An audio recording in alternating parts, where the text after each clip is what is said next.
probably very excellent. They're going to have to be cut because we're just plain broke. And, it's kind of like play ball, but not in my backyard. Yeah. Yeah. Well, And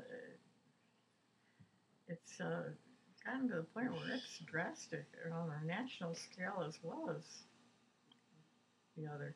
And also, Clay, I think you have to feel this way about it. If a president came and spoke at my commencement whom I didn't like, Yeah. he's still our president. Yeah, that's what everyone, because since it's such like a liberal campus, there was a whole backlash against it because he cut education spending for college and high school level. So everyone's like, right. So everyone's like, how can we even support? How, like, it's too ironic that he'd be speaking at our commencement for like a college. So that what they tried. So there was a big petition to try to get a different speaker, which they did very civilly and fairly. But there was another group of people who said that they were going to try to plan everybody to stand up and turn their back to Rick Snyder when he spoke. That isn't nice either. I said, well, and that I know I never supported that one. I said that's too much. Neither of those are really because that makes the university look bad. That makes the students look bad. Well, who chooses the speaker?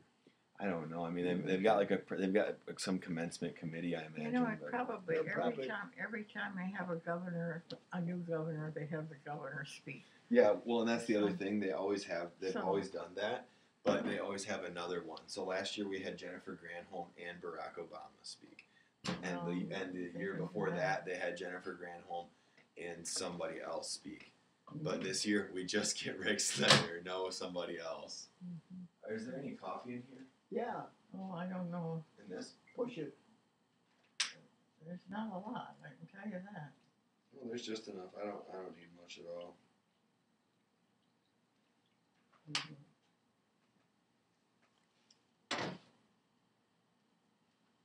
Yeah, well. Well, thanks for answering those questions about the migrant clinic. That's I'm happy. And I've got all this information here.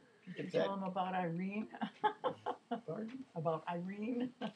No, Irene was a little Spanish gal that she was about 10 years old, wasn't she? She could speak English and Spanish. And of course her folks couldn't. And they lived in they lived in little huts that were right, not too very far from where your dad's house is now. Okay. Oh, really? Well, across the street is that development, and behind that, back is the woods that they could get on to from Riley? No, from James? The road that goes past Warren Hardware and down. It's 144th. Yeah, 144th Division. Yeah, right from one division. You could get in there that way. And there were 3 little cement block houses in there where the guy let them stay. But Irene was in one of those with her family, and every time somebody in that whole group of people got sick, or any place else where the people that consulted her, she would call me and tell me about it. In English? Yeah, in English. Oh, this is Irene. This is Irene. Lois got to know her. And I knew right away she sounded like Margaret was in trouble. Oh, boy. No. Well, they were an interesting group of people. Mm-hmm. And one time, one of them, of course, had a horrible accident. He rode over his own child. And they brought him into Vern's office, and I think he really died in your office, didn't he, at that time? But those people were so grateful for all Vern did. Every year they'd come and bring us a 5-pound box of blueberries. Every year. One time his wife came with him, I think the first time, and she came all dressed up. I'm telling you, she looked like Easter Sunday, or something, Mexican style, or a party. Yeah. dressed with a big flounces and a sash, and she was all dressed up, and she sat there. She acted like she was scared to death, or that she'd never been in a house before. That was when we still lived in that house, and you could tell she'd made a real effort though to get dressed up to come to see us. And there wasn't a Mexican family though, was it? The family that was abusing their child or neglecting their child, and they came to see you when we were ready to go to a wedding, and we couldn't get going because of them. And Vern really read the riot act to them. That night they moved from Ottawa County to Allegan County, out of Vern's jurisdiction, Yeah. Well, had some interesting cases, I know. Was that a Mexican? Excuse me, was that a Mexican? I don't think so. I don't think so either. I remember, let's see, a fellow who was a brother to To Larry Baker. Larry Baker's foreman. His foreman, yeah. A lot of these people, because of the fact that they worked in landscaping, got into Landscapers. Yeah. Work, and Mexicans all over do a lot of landscaping now. But this fellow did real well, and Larry liked him so well because he was such a good worker, and he could organize the other Spanish workers he had, and he was good to them, and so Larry sent him to school and actually put him through Michigan State. Wow. And he came back to Larry and helped run his business. But he called me one day, and he said that his brother had, I guess, come here illegally and was trying to run and had fallen into a ditch and just covered himself up with grass and all, but he had broken his leg and never had it fixed. And he was crippled practically, couldn't do anything. Oh, yeah. And I'm surprised that we got him to Grand Rapids where Howard Shovel took care of him. So how long had he had a broken leg for? Oh, gosh, he had that broken leg for... You had to tell him he had to stay in this country then. He had to stay in this country, Get that until it was healed. That's right. Fixed. He left, it wouldn't... Yeah. Wouldn't take. Mm-hmm. Right. And then I had another one. I remember where...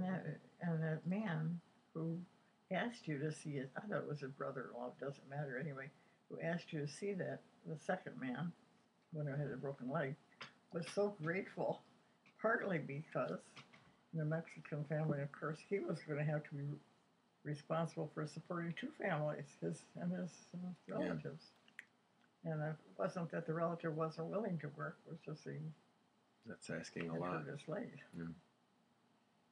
But we never purposely asked them whether they were legal or illegal. But no, you really didn't. I had twice. I had the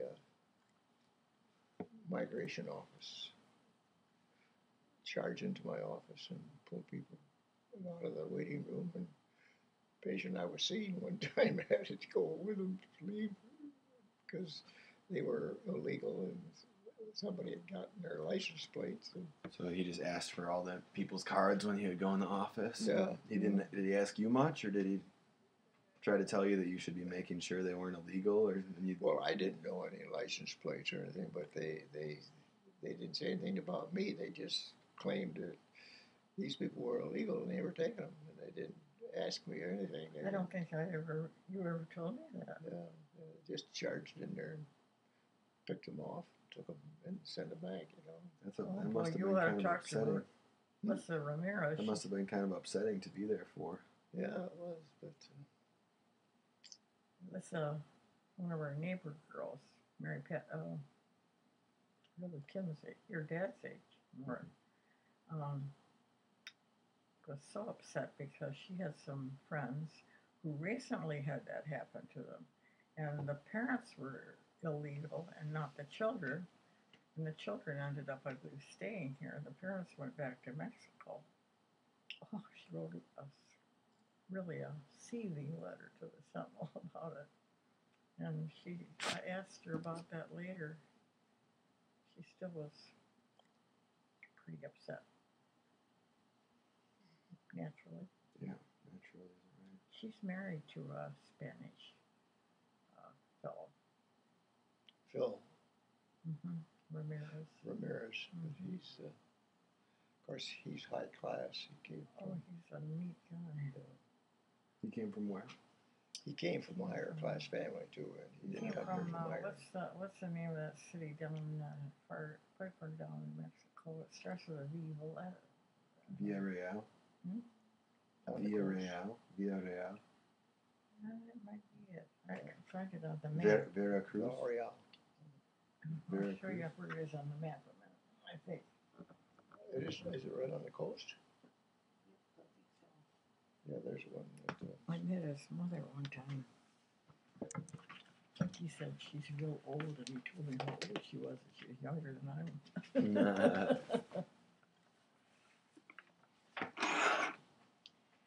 It's right about down there. It is Veracruz. Yeah, Veracruz. That's what I was trying to think of. Way down there. Yeah.